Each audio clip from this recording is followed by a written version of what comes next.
Welcome to Hong Kong.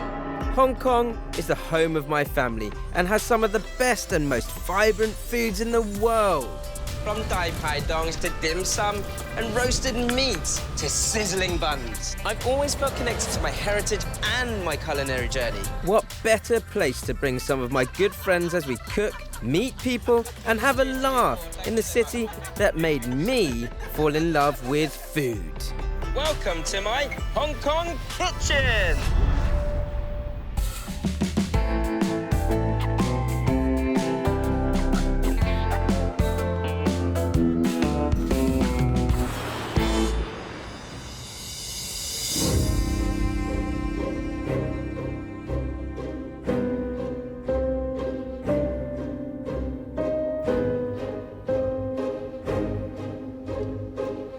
The name's Pang. Jeremy Pang. And in this episode, I've got an international woman of travel with an abundant knowledge of food. And she's not scared to tell you what's what. Jeremy. It's Grace Dent. I'm here. Let the party begin. How long have you been there? I've just been sitting here looking at you across the bar. I thought it was James Bond, actually. I'm so excited to be in Hong Kong. I've never been here before. I'm excited for you to be here. It's great to have you. I don't know what to expect. You've got the high end, which you're very used to, and you've got street level, which in many ways hasn't really changed over the decades. I feel like I've come here with a big appetite. I want to eat savoury. I want to eat high-end. I want to eat food on the street. Desserts. Do you eat street food? I've eaten street food, Jeremy. I can't take you down in the streets, you know, looking so glamorous. I feel like you have to I have to bring you down to my level a little bit. Where are you taking me? Don't you worry, let me show you around. How rude of me. I haven't even ordered you a drink. You gotta try one of these. To start Grace's trip, we have a Thai beef salad cocktail. Thank you, sir. Right, cheers from Cheers afar. to you.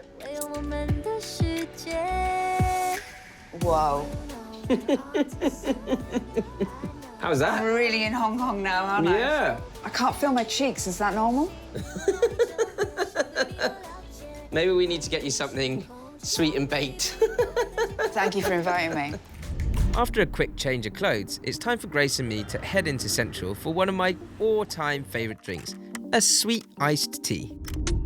Iced tea! I kind of feel like it started here in Hong Kong. Did it start in Hong Kong? Because it's ended up in East London, where I live. People queue around the block now to have this. For Hong Kong iced tea? Hong Kong iced tea? Yeah, and you know, Brits have been here for a long time. They actually brought milk over here in the 1800s, you know, 1840, and it was, I guess, an infusion of cultures. You know, we've always had tea in Chinese culture, and the two mixed together, oh, delicious. What I love about this, though, it's not just milk, it's condensed milk. This is the good stuff. This is the taste of my childhood. Do you know the thing is, though, this place, for a city, it's very chill. It's actually very safe. It feels safe. You know, it's busy, but it's relaxed at the same time. I think what I love about this place is that it's very, in parts, so recognisable. As a British person, right. I get elements where I'm like, oh, I'm home, I'm in Manchester. Yeah, I'm pretty sure there's a pie and mash shop around the corner. Well, we didn't find a pie and mash shop, so I'm hoping what I've planned to cook for Grace in my kitchen makes up for that. I've never cooked with someone who wears high heels. You have to keep elegance even when you're in a kitchen scenario. It's maybe not very safe, though. I'll keep away from these large knives. Yeah, I mean, I'm a little bit petrified of this, let alone you being in the kitchen with me. But yeah, it's been a nice stroll, hasn't it? You know, I'm so happy to be here, but I feel as if I still don't really know what makes Hong Kong cooking different. I think what it is it's just so varied. These are my Hong Kong-style stuffed chicken wings. Do you like chicken wings? I love chicken wings. I think at home, life is sometimes too short to stuff your own chicken wing. No, but you're the man for that job. I agree, but it's hard to cook for a critic. Don't be scared. Don't be scared. I'm a little bit nervous about it, but it'll be OK, because I've got my cleaver. I'm going to get you to do the filling whilst I'm deboning these chicken wings. Wonderful. In the filling, we've got some garlic, spring onions, sort of quite fatty pork mince, and prawn mince. Delicious. But all of that you can throw in here. And then mix these ingredients in. You've got 5 spice, sugar, a little bit of light soy, and some sesame oil. Is this good for me? Probably not. At home, I am one of the many who is converted to an air fryer. Really? Yes. And think this would work really well in that. Yeah. Is that because you're over 40 and that's when it kicks in? Possibly. Yeah. Thanks for telling everyone my age. I just think that there's a point in everybody's life where we get over partying and then we just stand around talking about air fryers. Yeah. I'm with you there. Let's get to work. Hong Kong cooking, do we ever get a wooden spoon and do it delicately, or is it always about getting... No. One hand on the bowl like this, keep that clean. The other hand really mix in. You want to get all the flavour into the meat, you know? I don't think a spoon really does that. Right, from here, you're going to cup your hand. No gaps. Cup together. Okay. And then you're going to pick this up, like that, and throw it back in the bowl. OK? That's quite good for anger, isn't it? Yes, yeah, this is good. You Right. know, get your stress out.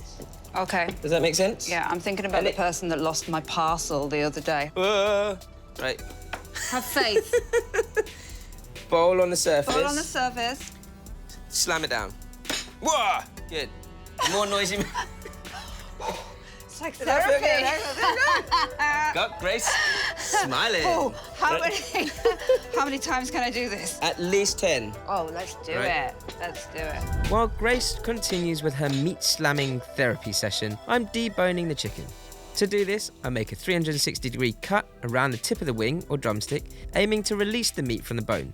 Then, I pull the skin up as far as I can, turning it inside out, essentially making a chicken lollipop. And then you just chop that off. So hang on, am I right in saying that all that lovely skin is now in the middle? And you're taking, OK. Ta-da! Fabulous. There's your deboned chicken wing, yep. From here, you take a spoon OK. and we stuff them.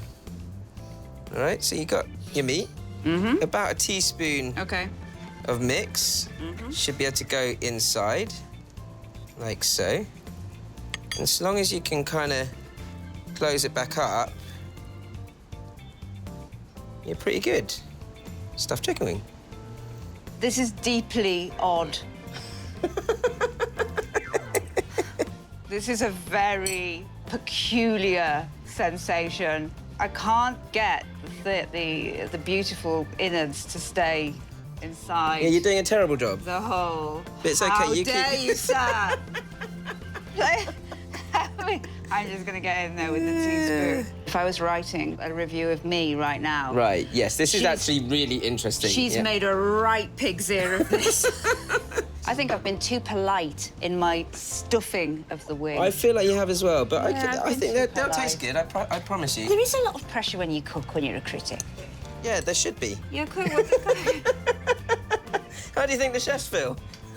I think there's this huge myth that I get up, put my mascara and my bra on and head out into the night wanting a bad night.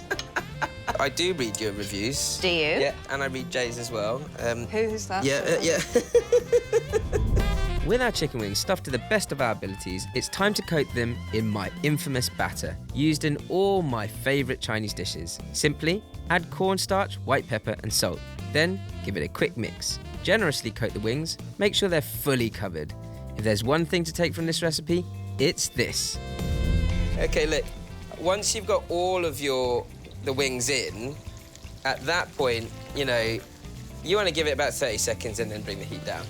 All right, I'm going to turn the heat right down to low heat now. They smell amazing already. Yeah. I would say at a minimum, sort of 7 or 8 minutes of low heat frying. You want to make sure that that chicken is cooked all the way through, but also the meat inside with no air pockets means that it's going to take a little bit of time. I would usually say with anything that you're deep frying, as soon as they start floating, you know they're pretty much cooked. Okay. Because you got air in them. But that also depends on like whether there's any air pockets in our stuffing. Okay. I don't know what you're trying to insinuate there, actually, Jeremy Pan. So... Are you opening a restaurant at any time soon? No. So I'll be there with some interest. For the very reason that I don't want to have to invite anyone like you. No, I'm joking. See... Am I the ones that have got the stuffing spilling out? Let's not discriminate. They all look because tasty. they still all look look tasty. beautiful. Yeah. Now that our wings are cooked through, it's time to plate them up.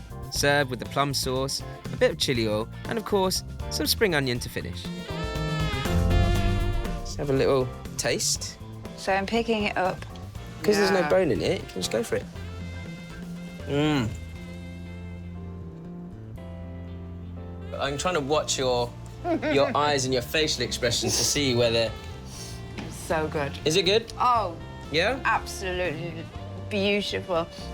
A little bit difficult to make, but I'm glad I've pleased a food critic. Oh, I'm a very happy woman. Do you think that sometimes the best things are just worth that bit more effort? Yeah, I do, I do. Yeah, and, you know, if you've got time, you know, do it over the weekend. Just let me be alone with this plate. Is there a better way to end day one than chicken wings? I don't think so. Wow. With cocktails, sweet tea and chicken wings under Grace's belt, it's time to introduce her to some real Hong Kong food heritage. Right, we're slap bang in the middle of Hong Kong. You know, it's a real business district, loads of big buildings around. And there's a restaurant around here called Yong, really, really famous for something that you really wanted to try. Go on. Century egg. My time has come. It has come. Century eggs, or pei dan, can be found all over Hong Kong. They're preserved eggs and a real treat.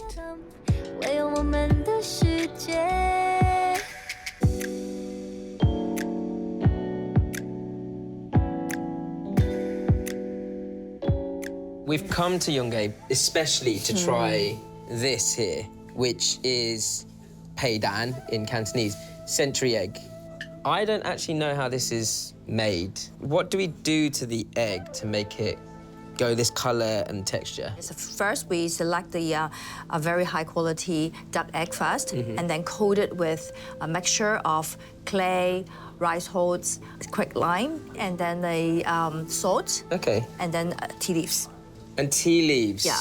And then Okay. preserve it until about 40 to 45 days. Okay, so and it's it not will really convert 100. It's not 100 years old. It's not 100 years old, not even like centuries. I feel like you need to do the honors, Grace. I Smell it am first. the woman for the job.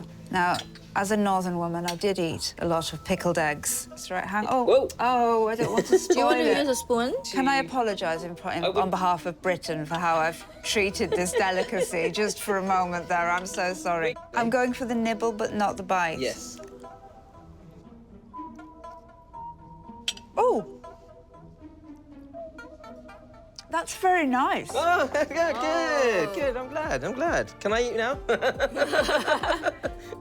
And Yeah. our customers like to match this with wine. They said match really well, and also cognac. Oh, really? Cognac? Or whiskey. God, I do like whiskey. What do you think, Grace? Do you think it match well? Whiskey or cognac and sugar. Yeah. Yeah, I can see that. Yeah. Yeah. Wow. I'm on a journey today. I think Grace did Britain proud there. With a century egg ticked off Grace's bucket list, it's time for one of my all-time favourite Hong Kong meals. We've had, I'd say a bit of a high-end starter Very fancy. to the trip. And I wanted to bring you to something a bit more rough and ready. Oh, hang on. But still a Hong Kong delicacy, you know? Yeah? The roast meats here are incredible. Okay. I'm going to trust you on this one.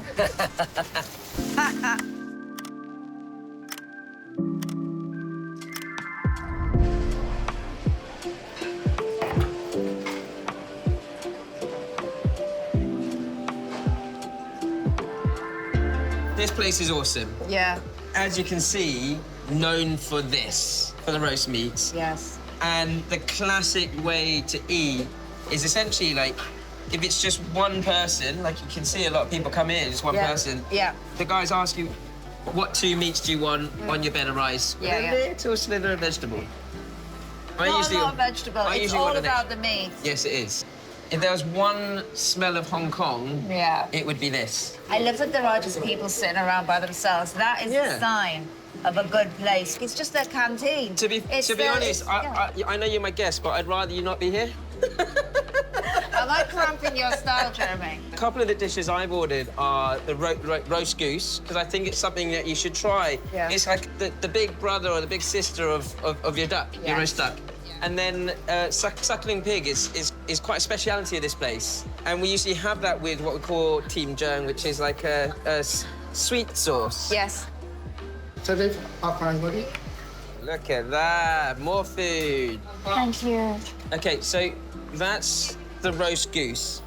And that is quite special here because you don't get roast goose in every roast meat joint in Hong Kong.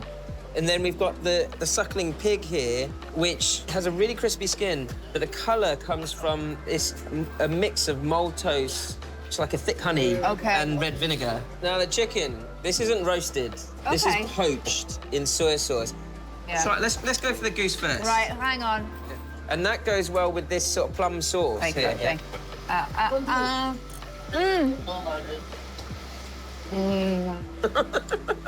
That is a serious piece of meat. Yeah?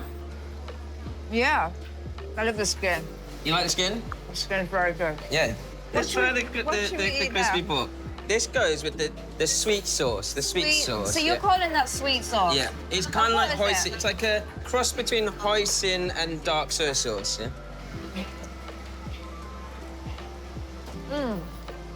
How crispy is that skin?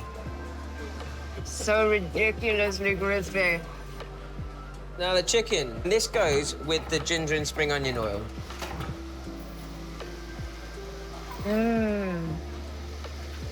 Succulent. It's really, really good, isn't it? It's perfectly cooked, isn't it? I quite often order this with any rice dish. Yeah. And they look at me a bit funny. I like the fact you ripped the rule book up in your greediness. This is some good food. It is good, isn't it? Really good food. I feel like this is you at your very happiest. It is, you know. I feel like I've seen you at your absolute rawest happiness. Bit of roast pig, I'm happy. Yeah, yeah. I feel like you're eating like a true Hong Kong person already. I really feel as if I've arrived now. I've arrived. Yeah. There's no messing about. I'm here. Yes. Welcome to Hong Kong. A really important part of Hong Kong culture is reducing food waste, so I'm going to make something with the leftover roast goose. I've got this lovely roast goose here, which I'm going to cut up in a second. I'm going to use the fat to cook some fried rice. Before I start the fried rice, I'm going to make a quick chili oil. I've got some goose fat here, which I'm going to warm up. I've got some dry red chilies, and they're soaked in some hot water for about 10 minutes, along with some extra chili flakes, because I want this nice and spicy. So once your fat is smoking hot, you then want to switch it off. Give it about 15 to 20 seconds before you pour it over those chili flakes. If it's too hot, your chili flakes will burn. Once the oil's in, then you can pour the soy sauce in. This is a very, very simple chili oil. Give that a little mix. And that's ready. Next, I'm gonna prep all my veg. If you've got little grains of rice, then all the veg that goes with it needs to be chopped in little grains or little pieces so that it looks good, but when it hits your palate, you get a lovely balanced texture. I start by slicing and dicing my carrots, then finely chopping some beautiful flowering Chinese chives and a single spring onion, setting them aside for the wok. The goose. Now, I don't need all of this, but I'm going to use some for the fat. You can see the amount of fat that you get off a roast goose. I'm going to use this fat to cook the fried rice. You get this lovely sort of gloss around the rice, but it also keeps the grains of rice really separate. You don't have to just do it with goose because it's not necessarily that readily available, but you know, if you had a bit of duck or any sort of fatty meat, that works well too. I'm gonna cut the skin and we'll put that into the fried rice as well. Just chop that up to add to the fried rice. My wok clock is ready. This is what we call in Cantonese like golden egg fried rice, where every grain of rice is wrapped in egg. And it might feel a little bit strange cooking it this way, but it is absolutely delicious and looks appetizing too. I'm gonna approach this stir fry in 2 stages, mainly to cook this rice through and separate out each grain. So if you're using fat like this as opposed to oil, you can get it in on a cold wok, no problems. As it heats up, it will start to bring any excess fat out into the wok. And look at that. You get a lot of fat out of just one leg of goose. Those crispy bits of goose crackling, I'm going to scatter over the top of the rice, just for me. Now I've made the oil, I'm going to use it bit by bit in this stir fry. My egg and rice mix are coming in first, so you do need enough grease in there to let that egg bubble up straight away. High heat to start this off. A constant movement when you're stir frying is really important. Right now, I'm seeing this steam come off the egg and the rice, so I know that there's still moisture in that egg. Keep stir frying. And never lose your sizzle. Look at that. Once it's dry enough, you should be able to give it a wok toss and a little flick. At that point, I'm going to take this out and finish this stir-fried rice off. Onto my wok clock of ingredients. I don't need much fat for this because we've got plenty already in the rice. Next, I add my goose to the pan, giving it a good mix until it crisps up nicely. High heat will do it. I've got some spring onion here for that flavouring of the fat. A little stir around, and then straight into the hardest vegetable. So this time, carrot. Because I've chopped everything up so fine, it shouldn't take long to cook at all. So you've got, 30 seconds in between each ingredient. My rice is coming back in. Fold that through, give it a flick. Now, at this point, everything's pretty well cooked. Just got to season it. Got a little bit of light soy sauce, some sesame oil. If you like, a little pinch of salt. Fold all that flavour into the rice. Promise you, will be the tastiest fried rice you've ever had. That is done.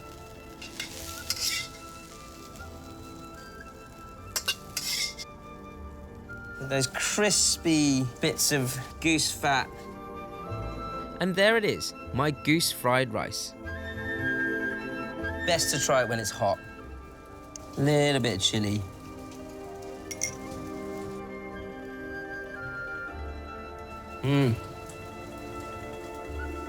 That's really good. With century eggs eaten and delicious roast meats enjoyed, I think Grace has earned something truly remarkable. Grace Dent has landed in Hong Kong. Now we're here. After a few days of eating well, it's time for the indulgence to really begin. But I might be a little out of my comfort zone this time. We've come to Amber, an innovative 2 Michelin-starred restaurant that is the brainchild of Chef Richard Ekibis. What makes it truly special is that it's completely dairy, refined sugar and gluten-free. There you go. Isn't this nice? Do you know what it isn't? The Dragon Steak Kitchen. I feel more out of place than you do. Oh, no, this is my natural habitat. This is the sort of thing, this is what you were born into. Yeah. Could you work in a Michelin-star restaurant? No, 100% not. But I do like the experience. I like, once in a while, feeling like I really sort of deserve a treat, That's what it's all about. Yeah. I'm having Ibisu oyster with Granny Smith apple ice. Grace is having the signature Hakka uni. Grace Dent has landed in Hong Kong. Now we're here. Right, here goes. See, what I find, though, is you should never feel like there's proper rules with this food. You really... You happy? Wow. Oh, my God. That is... I see what they mean. He knows how to cook. Well, that is incredible. That's extraordinary. This is one of the richest, very powerful. See, this is very, very refreshing. I'm not usually the biggest fan of raw oysters, but the flavours and the layering of the sauces and the, what did you call it? Granita, the sheet of ice. The sheet of ice. It completely transforms the oyster. Yeah. Cuts through it, brings out that savoury flavour, that umami that obviously chef loves. And it's only two or three bites of food, and I already feel incredibly satisfied. Yeah, because it's so rich. Well, Madame, Monsieur, I hope you enjoyed the first parts of the lunch. Next course will be enjoyed in the kitchen for a very special experience with our chef. That is fun, isn't it? So if you want to please follow me. So, Madame, Monsieur, welcome to our service corridor. They've all cooked here. Oh, wow. Oh, I see. That's a great photo. The heart of the restaurant, the kitchen. Wow. Hi, Grace. Lovely meeting you. Chef, Jeremy. pleasure to meet you. Thanks for Welcome. having us. Welcome. Yeah, Welcome. Please. It's very important to be very transparent and to show what it takes. This is one of the cleanest, quietest kitchens. It's very zen-like. Restaurant comes from the word restaurer, which means to maintain. Fine dining restaurants are not about maintaining. No. And I wanted to create an experience that is also in that way holistic, so that you really leave the table, be energized. So you go with your date and be able to dance instead of laying down on the couch. So that makes Amber very unique. We are dairy-free, and that's because 70% of Asian people are lactose intolerant. Right, of We course. work not with base stocks, we work with dashis, we work with garums. So it's a very different approach in cooking. While waiting for our dishes, we're having a palate cleanser of sparkling tea. It's like that scene in Elf. You remember that? You know, where he eats all the cotton buds. We're not going to eat this, remember? Drink the tea, save the flannels. Okay. Cheers. Cheers. Oh, that is good. That is beautiful. You know, we're not a huge sort of alcohol drinking culture in Hong Kong. Yeah. So I really like this sort of nod to the culture. Yeah. Yeah, do you know something? I go all around restaurants, and it's so nice to be treated like an adult when you're not drinking. Yeah, you're right.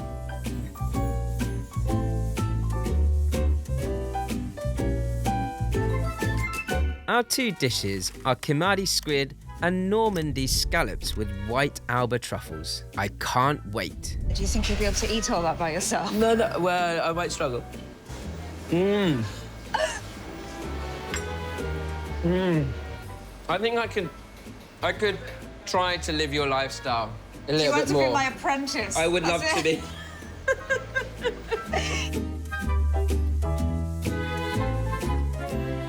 You did it. The eyes. The eyes say it all. Let me be alone with this.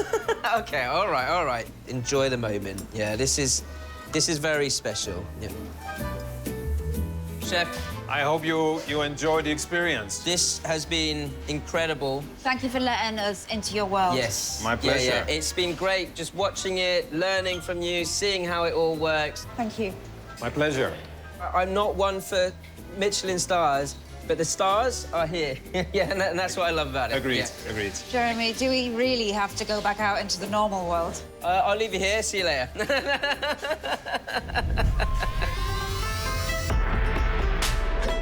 After a full-on day of indulgence in the city, it's time for a change of scenery. We're heading to the countryside to visit a traditional Hakka village, an unspoiled part of Hong Kong that shows how people used to live and what they used to eat. I've got a good friend, Paul, and he's kind of like my fountain of all knowledge of history of Hong Kong. Okay. I think we need to meet him. Yeah, so he'll tell us more about it. I don't want to tell you the wrong thing. The dog awaits. Hello. Hello. This is... Hello. Hello. a little dog. Oh. Hi. So Mr. Lee is the owner of this Hakka house. Okay. Wow. God, it's big, isn't it? It's enormous. Yeah, it's really, really big. Yeah, especially for Hong Kong. Yeah. Wow. Yeah, it was built in 1930s, so Okay. it's been over 90 years old. See, I told you he is the fountain of all knowledge. I'm light on knowledge, heavy on food. You are that, I'll give you that. Okay, let's go in. Well, yeah, let's eat, let's eat.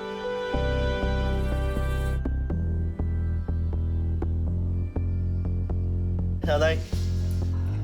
I often see Hakka village as a time capsule because when you go, when you venture inside, and you'll find this century-old culture and tradition being echoed within the atmosphere.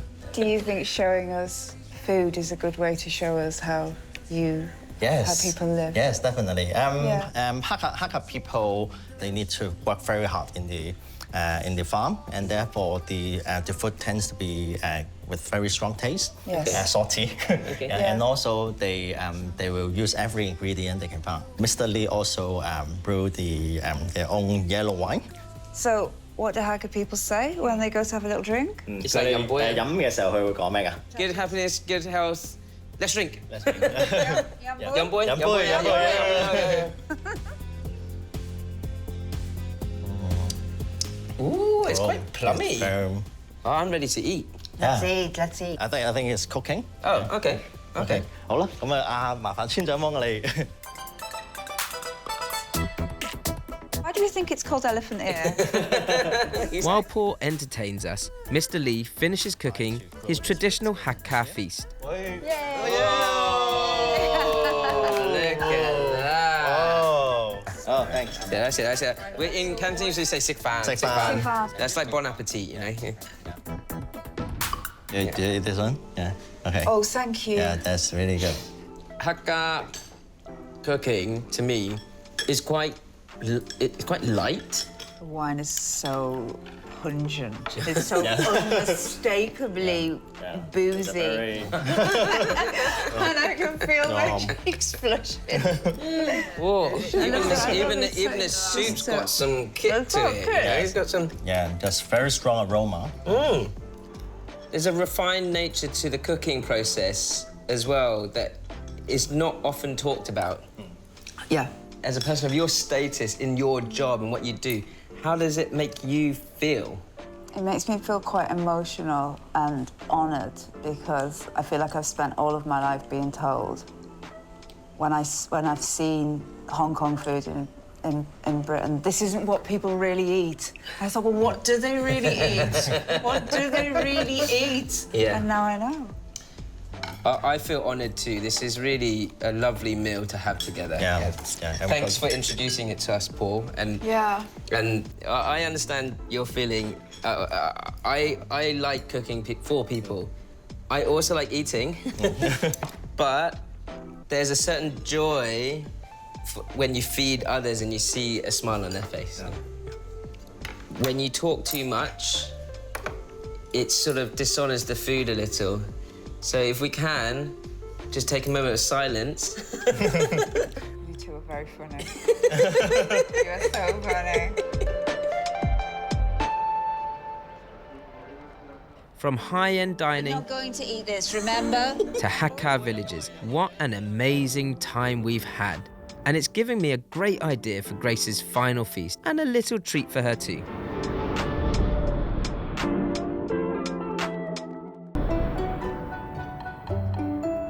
I feel like you've had a real roller coaster ride through Hong Kong.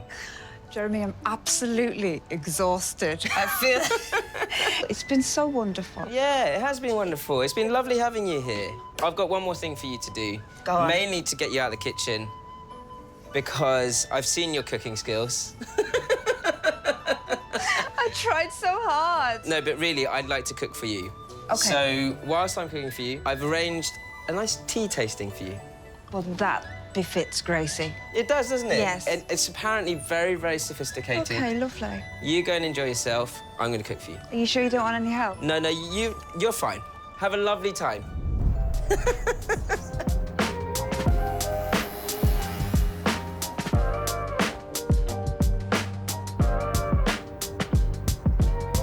It's time for my Cantonese pork chops. Now that Grace is out of here, I can actually cook. So, I've got some Cantonese pork chops that I think she's gonna like, mainly because there's a little nod to sort of some British ingredients here, primarily Worcestershire sauce. I've cooked with a lot of Chinese chefs, and they all say to me when they're cooking with Worcestershire sauce that they're cooking something English. The first thing I'm gonna do is get my pork chops going. I've got these lovely pork chops here. I'm gonna cut the meat off the bone, but as with all Cantonese dishes, we do like sort of gnawing the meat off the bone, so we'll cook those as well. Next up, I'm just scoring or sort of slicing through 2 or 3 times through the fat, just so that when I fry these, they don't curl up too much. And then I'm turning my knife to the blunt side and bashing the pork chop. And this tenderizes the meat, but also allows the marinade to really get in to flavor the meat. We're gonna deep fry this once marinated whole.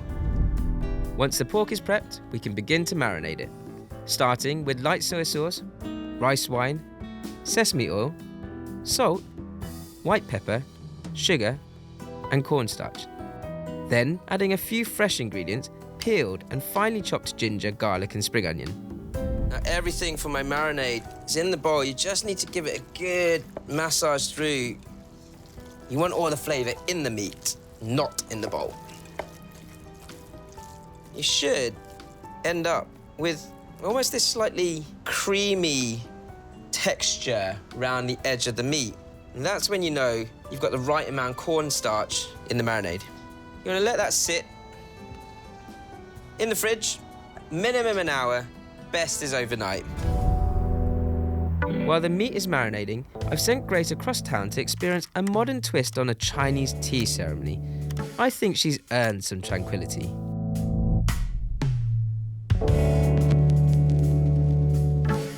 Hello, Hayley. Hey, hello, Grace. Nice to meet you. Lovely to meet you.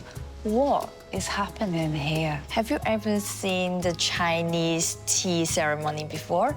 I haven't. A key philosophy in the tea ceremony, we focus on everyone sit in front of the tea table. We are equal. Whatever who you are, we are just put down all the identity from the society, and we just sit here and drink a tea and share the bliss moment. So Everybody is the same. So calm. Yeah. It is called Iron Goddess. So Iron Goddess. Yeah. Okay, that's it. The first time we need to rinse the tea. And this one we call that fair pinches. Okay. Yes. This one is a rinse one. Just to warm the cups? Yes. Okay. Just like when we are cooking, we need to warm the plates. The Okay. same meaning. Okay. That's making me feel calmer already. Aha. Just when I thought it couldn't get any more elegant. Cheers. Cheers. Oh, that's just lovely. Yeah, the meaning of Iron Goddess maybe we have some woman power, independent power, but inside we also have our really gentle part. Yeah. So I really, really love the meaning of this tea. Oh, so nice to be sitting here and not cooking dinner. Leave that to me, Grace. It's my pleasure. So now it's had that time to just take in all the flavor. We're ready to cook it up. The sauce starts with the English sauce, Worcestershire sauce. Back to the pork chops, light soy, ketchup and sugar. Give it a quick mix so the sugar blends through. Then add dark soy for a deeper colour and flavour. A little bit of spice from some Chill Chow chili oil. If you're trying this at home and you don't want to deep fry, you can just pan fry it, and then once the pork chops are nice and golden brown on both sides, pour in your sauce, bubble it away. My oil is nice and hot, but as with the chicken wings, once the pork goes in, I'm going to turn the heat down, let it cook through. It'll be on a medium heat. Carefully lay the pork chops into the oil. I'm going to turn the heat down to medium now. You're going to let that fry for about 5 minutes or so. You don't want to overcook your pork, but you do have to cook it through.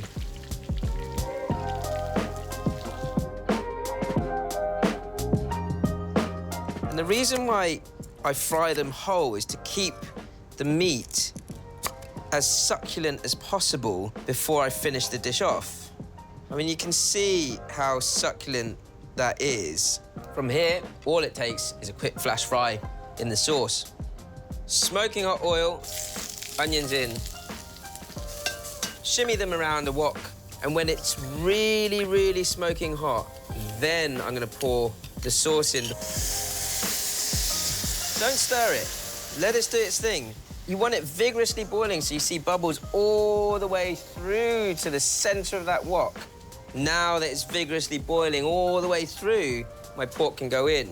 Chops, the bones, all that succulent meat in there. And I find it actually easiest to give it a flick, but if you can't do that, go underneath with your spatula. Here goes. 1, 2, 3, and it's done. My Cantonese pork chops ready for my feast. With the pork chops done, I wonder if Grace is having a good time. You can try the chess cake now. Chess cake. Yeah, just like the Chinese moon cake, the small version. Is coconut? Yes. And is that too sweet for you? No. This is perfect. Do you know something? I could quite happily just stay here drinking tea. I'm meant to be going back to see Jeremy. I'm so glad I can share the tea ceremony with you. Thank you for doing this for me. I will never forget this. Thank you so much. I'm living my best life. Well, I'm happy you are, Grace. But wait until you see what I've got to go with the chops.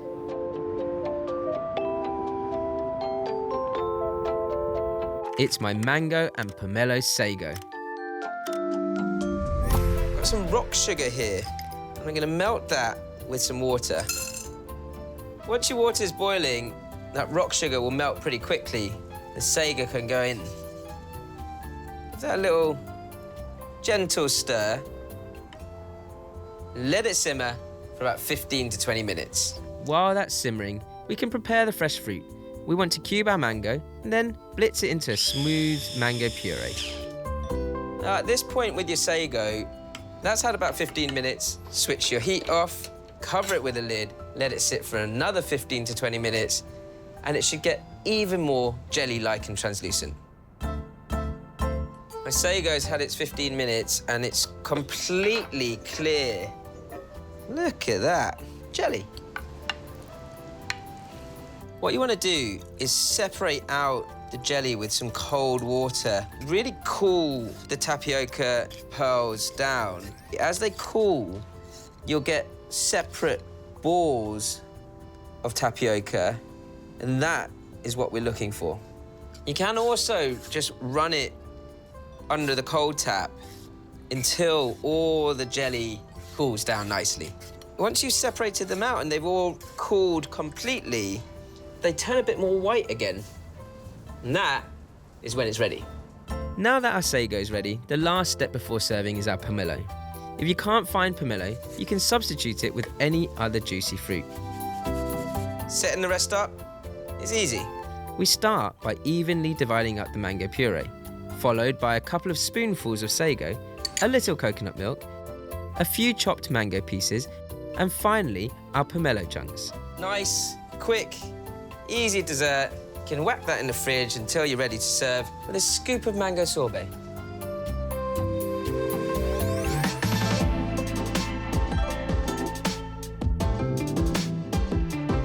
So the feast is complete.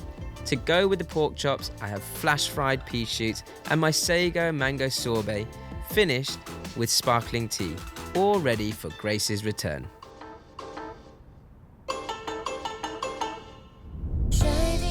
Hello. How is the tea tasting? It was a moment of zen. Take a seat, enjoy. You have not been zen, have you? You've been incredibly busy. No matter how big a meal I cook, I do feel quite zen in the kitchen. Yeah, it's your happy place. It is my happy place. You know, I like cooking for people. That's what I do. Actually, my sister's in town. Not just because we're filming, she's actually here on holiday, so we've asked her to come to eat with us today as well. Oh, how lovely. Hello. Nice to meet you. Lovely to meet you. Yummy, yummy. Yeah.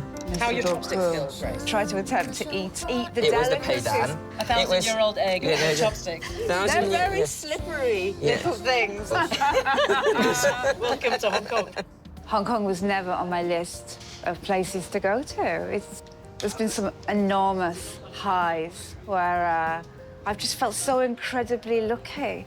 Food plays such an integral part here in both bringing people together and reminding them of their past. Taking time for a tea ceremony and then going to Michelin-star restaurants, being able to go into the kitchen and have that experience, and then being taken to places I would never have gone to. I would never have walked into that roast meat establishment. But the food that came out of the kitchen was absolutely world-class. And then to go to that Hakka village, it's been wonderful. It's been a really moving experience. Jeremy, don't tell him I said this, is an absolute dream, and I'm going to miss him. You know, but he's very sweet, he's very thoughtful, he's clever, and he's a damn good cook. What more do you need in a man? Perfect, just cut there. Well done, Grace.